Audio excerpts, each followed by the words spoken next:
بیوی کے ساتھ صحبت اور قربت، آپ علیہ السلام نے کوئی چیز نہیں چھوڑی ہے، اور بتانے میں آپ نے کسی شرم کو بھی مد نظر نہیں رکھا ہے۔ بتایا امت کی تعلیم شیطان سے بچنے کے لیے نسلوں کا سوال ہے، چند لمحات کا سوال نہیں ہے،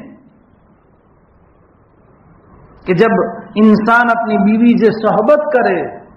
اچھا ایک بات ذرا، کہ بیت الخلا میں جو جانے کی دعا ہے نا، بیت الخلا میں جانے سے پہلے پڑھنا ہے۔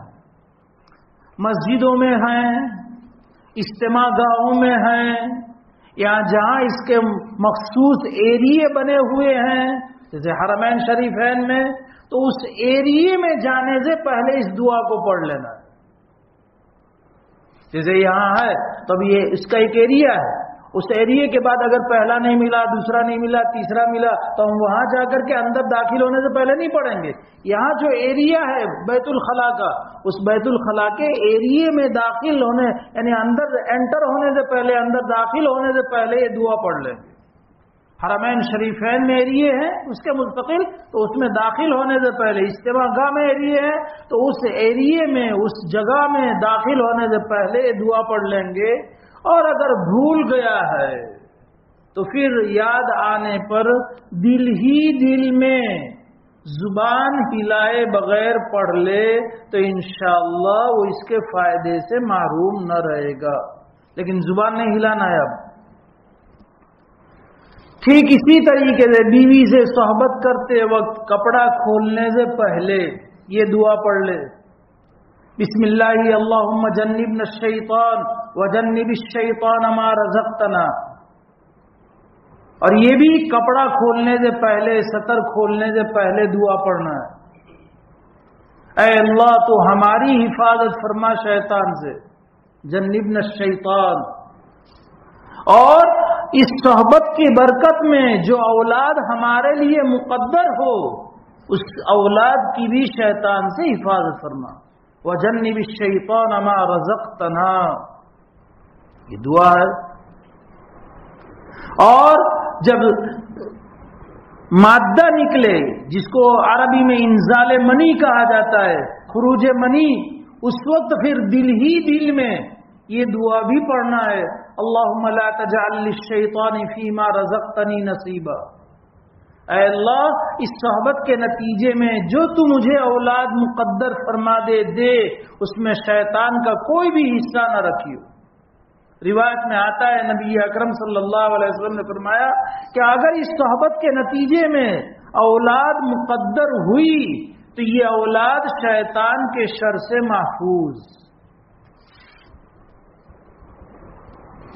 اور شیطان کے شر سے محفوظ ہونے کا مطلب سیدھا کہ اس کا خاتمہ بالخیر ہوگا، ایمان اس کا محفوظ ہو جائے گا۔ تو ہماری اگر تھوڑی سی غفلت، خواہشات کا جنون ہوتا ہے، زور ہوتا ہے، دعاؤں کا پاس اور لحاظ نہیں ہوتا ہے، اور اللہ معاف فرمائے، معاف فرمائے۔ خاص طور پر جوان طبقات سے میں عرض کروں گا کہ اپنے دوست اور احباب کی شادیوں میں سب کچھ سکھاتے ہیں، لیکن نہیں سکھاتے تو یہ دعائیں نہیں سکھاتے۔ سہیلیاں اپنی دلہن کو، ہونے والی دلہن کو سب کچھ سکھاتی ہے، اشارے میں بات کر رہا ہوں میں، لیکن نہیں سکھاتی تو اسلامی تعلیم کوئی نہیں سکھاتا الا ماشاءاللہ۔ دوست احباب سب کچھ سکھاتے ہیں، لیکن نہیں سکھاتے تو یہ تعلیم کہ بھئی تو نے یہ دعا یاد کی ہے۔ یہ ہمارا مشن ہونا چاہیے۔ بھئی شادی ہونے والی ہے، ہم مہینہ پہلے اس کو واٹس ایپ پر بھیج دیں دعا ہے۔ پہلی ملاقات میں دلہن کی پیشانی کے بال پکڑ کر کے دعا ہے، کتنی جامع دعا ہے، اور ہم مستی میں آ کر کے دعائیں بھول جاتے ہیں، تو پھر اس کے بعد پوری زندگی روتڑے روتے ہیں کہ مفتی صاحب نہیں بنتی، تعویذ دو، کچھ پڑھ دو، مٹھائی لے کر کے آتا ہوں مفتی صاحب، کاجو کتری اس کو بہت پسند ہے، پڑھ دو نا۔ لیکن میں سچ کہتا ہوں، ہنسنے کا موقع ٹھیک ہے، لیکن عبرت کا مقام ہے۔ اس کے بال کو پکڑ کر کے اللہم انی اسألک خیرہا وخیر ما فیہا وخیر ما جبلتہا علیہ واعوذ بک من شرہا وشر ما فیہا وشر ما جبلتہا علیہ. سب کچھ خیر مل گئی اور سب شر سے حفاظت ہو گئی. اس کے اندر اس کی طبیعت میں جو شر ہے، اس کی آس پاس کا جو شر ہے، اے اللہ سب کی پناہ پکڑتا ہوں میں. اس کے اندر جو خیر ہے، اس کی طبیعت میں جو خیر ہے، اس کے ارد گرد جو خیر ہے، اے اللہ سب کا میں تجھ سے سوال کرتا ہوں. یہ دعائیں ہیں.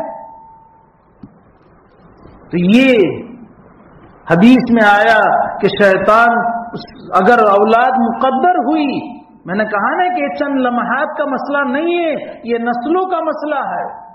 وہ اولاد شیطان کے شر سے محفوظ ہو جائے گی، اور شیطان کے شر سے محفوظ ہونے کا سیدھا مطلب کہ وہ ایمان کے ساتھ دنیا سے جائے گا.